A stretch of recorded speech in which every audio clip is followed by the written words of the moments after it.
A.R.. Murugadoss இயக்கத்தில் சிவகார்த்திகேயன் நடிப்பில் Madrasi September 5 முதல் உங்கள் அபிமான திரையரங்குகளில்.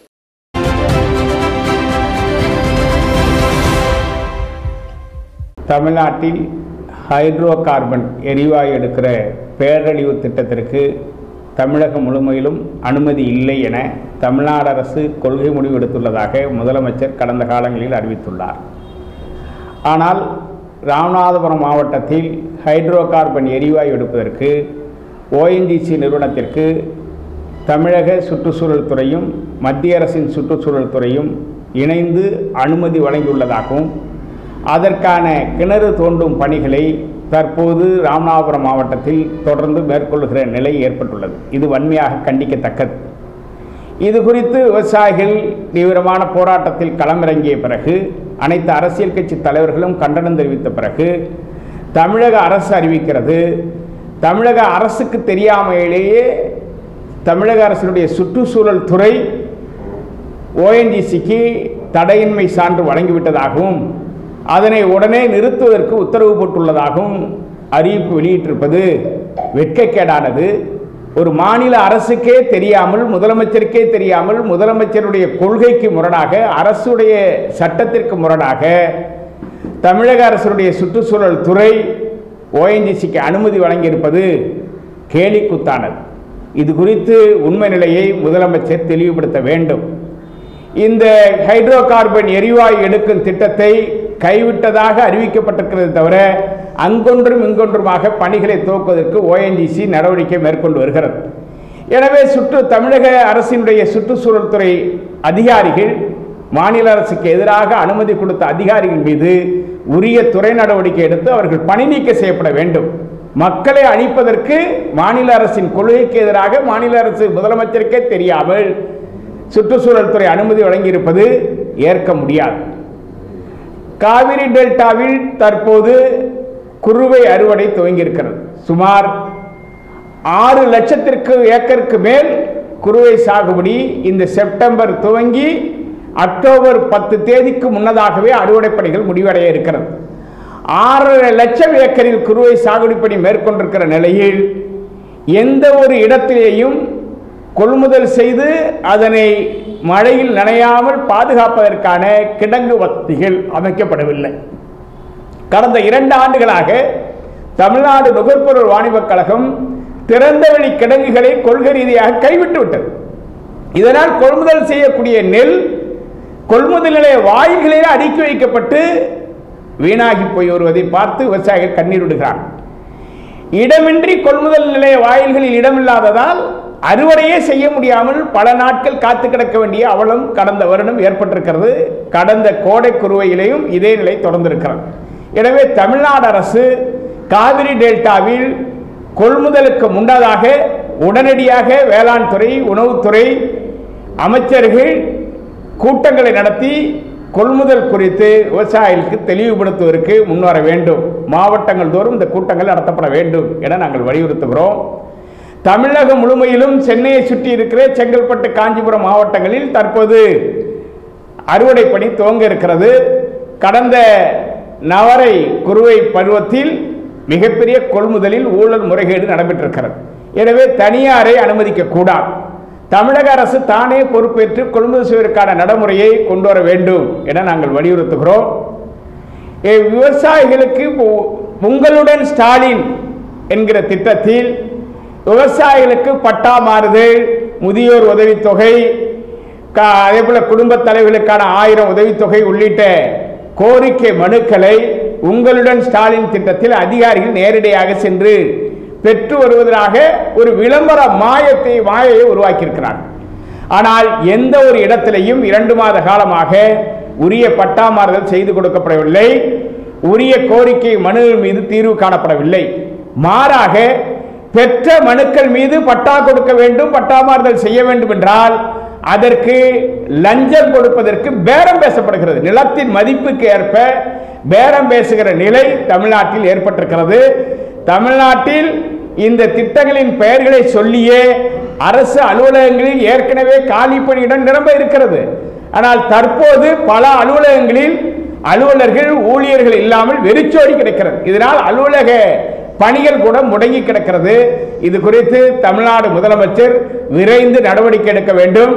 திட்டங்களை சொல்லி விளம்பரப்படுத்திக் கொள்கிற அரசாங்கம் மக்களுக்கு திட்டங்களுடைய பயன் ஒரு துளி கூட சென்றடையவில்லை என்பதை முதலமைச்சர் உணர வேண்டும் என்று நாங்கள் வலியுறுத்துகிறோம்.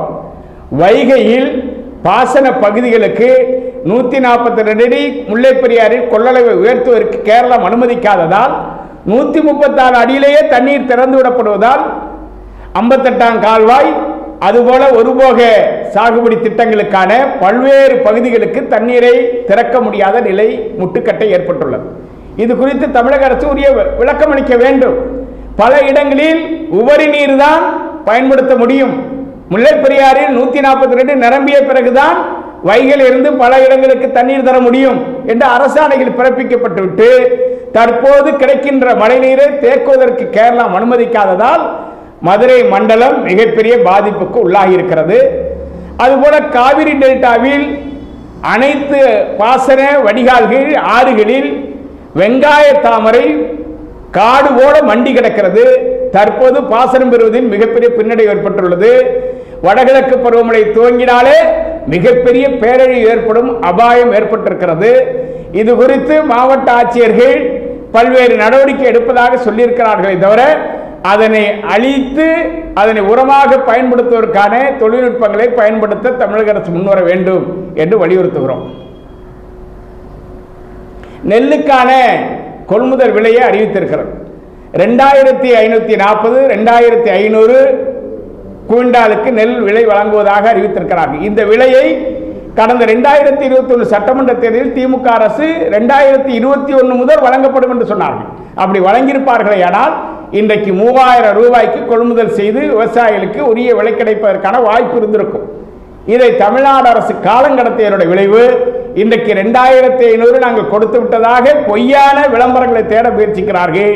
எனவே 3000 ரூபாய் நெல் குவிண்டால் ஒன்றுக்கு விலையாக நிர்ணயித்து கொள்முதல் செய்ய வேண்டும் என நாங்கள் வலியுறுத்துகிறோம்.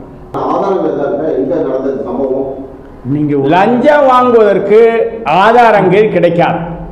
ஆனால் எத்தனை மனுக்கள் பெறப்பட்டது, அந்த மனுக்களில் நியாயமான வகையில் சட்டத்திற்குட்பட்டு பட்டா வழங்கக்கூடிய இடங்களில் பட்டா வழங்கப்பட்டிருக்கிறதா என்பதை புள்ளிவரத்தோடு தெரிவிக்க வேண்டும் ஆட்சியாளர்கள்.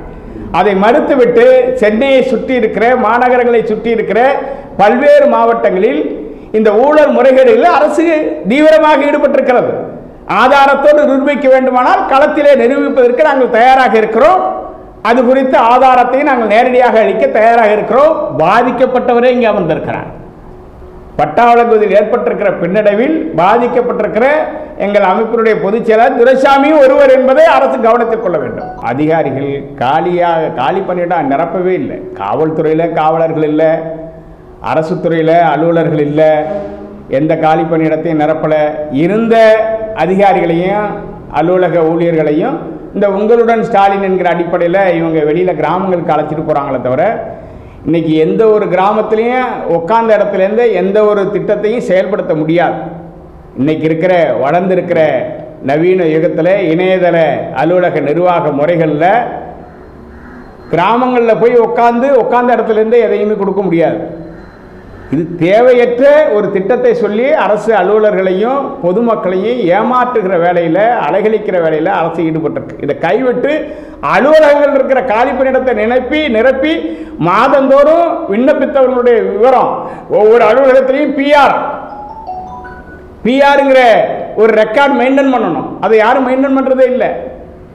பொதுமக்கள்கிட்ட என்ன கோரிக்கை மனு வந்தது, அதை 30 நாட்களுக்குள்ளே என்ன பைசல் பண்ணுங்கிறத ரெக்கார்ட் பண்ணி அரசுக்கு அறிக்கை கொடுக்கணும். எந்த மாவட்ட ஆட்சியரும் அலுவலக ஆய்வுகளையே மேற்கொள்றது கிடையாது. எந்த ஒரு அலுவலகத்திலையும் போய் அலுவலக கோப்புகளை மாவட்ட ஆட்சியர்கள் ஆய்வு பண்ணுறதை கைவிட்டுட்டாங்க. கடந்த 4-5 ஆண்டு காலமாக எந்த அலுவலகமும் வருவாய்த்துறை அலுவலகத்தில் நடக்கக்கூடிய ஆண்டொன்றுக்கு நடக்கக்கூடிய ஜமாபந்தி கூட பெயரளவில் தான் நடத்தப்படுகிறது. நில நிர்வாக முறைகளிலே மாற்றம் கொண்டு வரப்பட வேண்டும். அளவீட்டுத்துறையும் வருவாய்த்துறையும் ஒன்றாக இருக்கிறது. கூட்டுறவுத்துறையும் உணவுத்துறையும் ஒன்றாக இருக்கிறது. கூட்டுறவுத்துறை தான் பொது விநியோக திட்டத்துக்கு பொறுப்பேற்க வேண்டியிருக்கிறது. கூட்டுறவு சங்கங்கள் விவசாயிகளுடைய பங்கு தொகையில் செயல்படுகிறது. விவசாயிகளுக்கான திட்டங்களை செயல்படுத்துவதற்காக சம்பளம் கொடுத்து பணியமர்த்தப்பட்டிருக்கிற அந்த ஊழியர்களுக்கான சம்பளத்தையே கூட்டுறவு சங்கங்கள் மூலமாக அமுதங்காடி பணியாளர்களுக்கு செயல்படுத்துகிற நிலை இருக்கிறது. எனவே தமிழ்நாட்டில் வருவாய்த்துறையிலிருந்து நில அளவீட்டுத்துறையை தனியாக பிரிக்கப்பட வேண்டும். கூட்டுறவுத்துறையிலிருந்து உணவு வழங்குகிற அமுதங்காடி உணவுப் பொருள் வழங்குகிற துறையை தனியாக பிரித்து அது உணவுத்துறை நேரடி கட்டுப்பாட்டில் கொண்டு வரப்பட வேண்டும். இதையெல்லாம் மறுசீரமைப்பு பண்ணாமல் எந்த ஒரு நிர்வாகத்தையும் ஒழுங்குபடுத்த முடியாது.